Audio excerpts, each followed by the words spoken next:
Hello and welcome to my mini review. This mini review is going to be on the newest prequel from Det 9 called Life is Strange Before the Storm. Now, since this is an episodic release, I will not be investing this review on its plots, as we do not know the route it will be going just yet.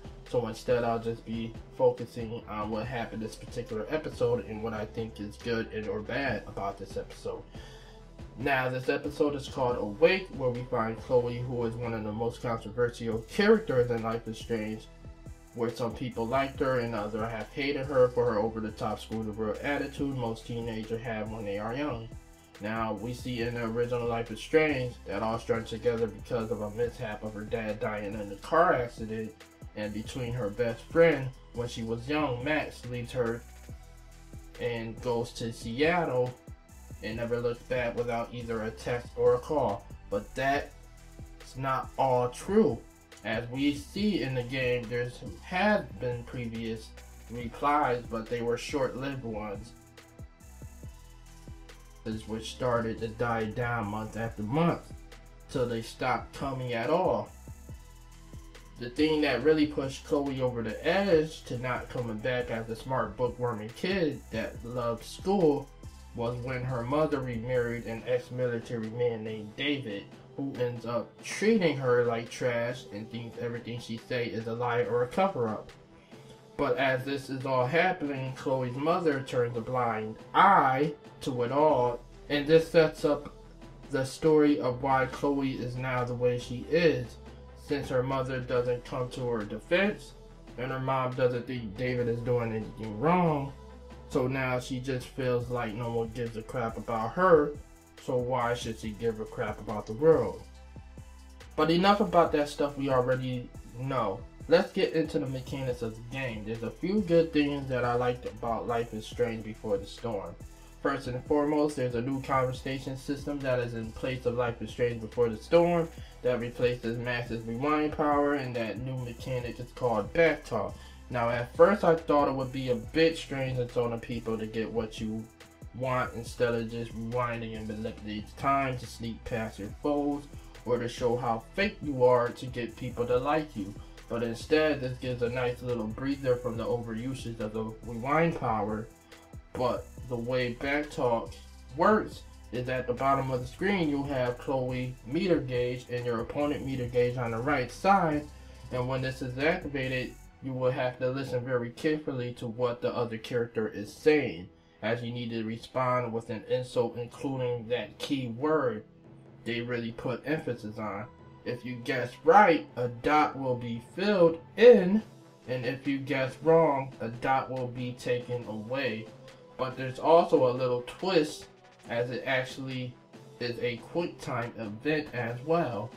So not only do you have to be correct and hard-hitting, you have to do it in a timely manner, or that causes an automatic forfeit of the backtalk insult match you're having with the opponent, and you just lose that opportunity to gain access or to get what you want at that point. The good thing is, unlike Max's rewind power, this feature only shows up when warranted, so you don't feel forced and or tired of using this new mechanic. The next thing in the game that actually is pretty awesome is the ability to cause mischief as a minor distraction to get what you need as well, instead of clinging to the backtalk mechanic, as not every situation warrants an insulting conversation. Instead, you can cause a little mayhem with objects or cause an outburst with Rachel when it is needed. I think this was really cool idea to add to keep in the game and to keep it feeling fresh. It adds a lot of variety to the system itself, and I think they did an excellent job adding these two mechanics to the game. Now, there are some things that I think are a little bit off-putting in the game. First and foremost, we all know the voice acting strike caused some actors to drop out of Life is Strange and to be replaced. This caused a bit of discomfort for me as playing the original. It really caught me by surprise to hear the new voices for several of the cast, such as Chloe and a few characters that I have noticed otherwise. This isn't the problem though.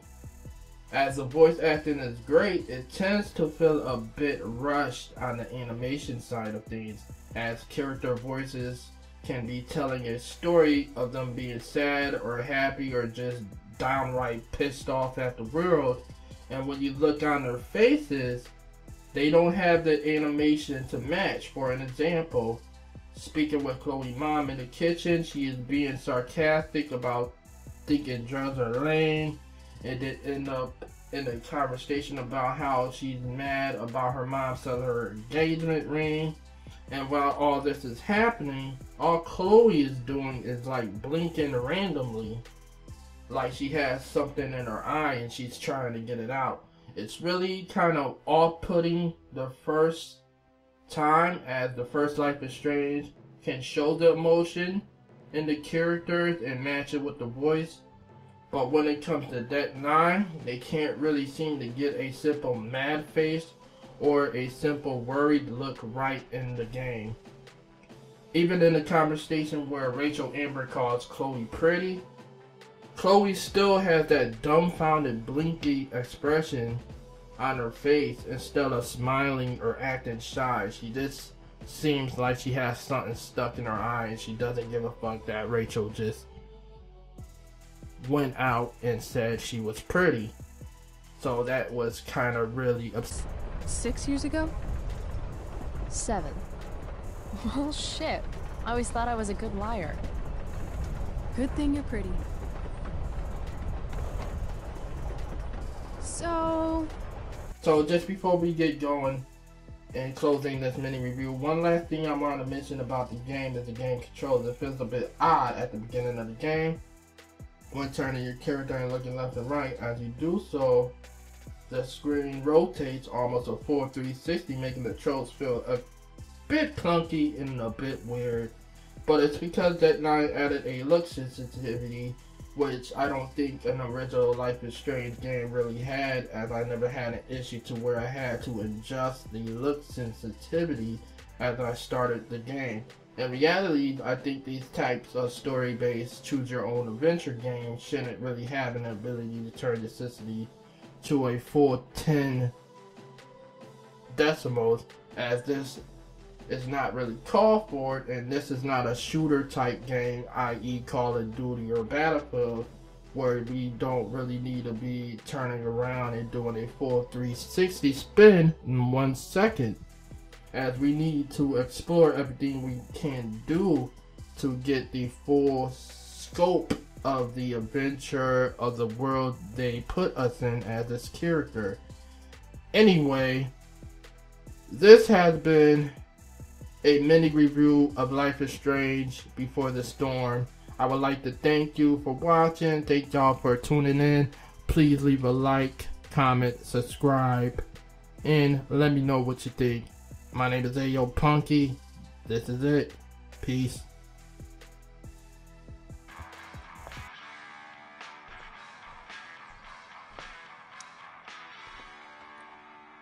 shit. Where's my phone? God, it's not here. How drunk was I last night? Chloe, I said breakfast. Guess I better try calling my phone with Mom's.